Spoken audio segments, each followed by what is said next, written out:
तुम्ही बनवलेली साबुदाण्याची खिचडी चिकट होते किंवा फार कडक होते तर ह्या टिप्स वापरून साबुदाण्याची खिचडी बनवा। 1 कप साबुदाणा 2-3 पाण्याने स्वच्छ धुवून स्टार्च काढून त्यामध्ये 1 कप पाणी टाकून 5 ते 6 तासासाठी झाकून ठेवायचं। असा साबुदाणा छान भिजला की साबुदाण्याची खिचडी ही छान होते। 2 बटाटे साल काढून फोडी करून घेतलेले आहेत। 4-5 हिरव्या मिरच्या, अर्धा चमचा जिरे, 3 मोठे चमचे भाजून शेंगदाण्याचं कूट केलेलं आहे, कूट हे जाडसर केलेलं आहे। तर साबुदाणा छान भिजलेला आहे। कढई ठेवलेली आहे। कढईमध्ये 2 मोठे चमचे साजूक तूप टाकलं। आधी जिरे टाकले, त्यानंतर मिरची टाकली। जिरे मिरची परतल्यानंतर कापून घेतलेले बटाटे टाकले। बटाटे अगदी थोडेसे शिजवून घ्यायचे।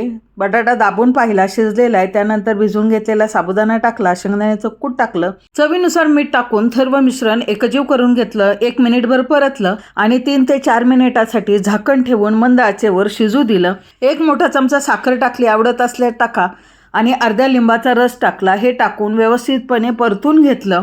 कापसासारखी मऊसूत, प्रत्येक दाणा मोत्यासारखा वेगळा असलेली खिचडी तयार झालेली आहे। नक्की करून पहा।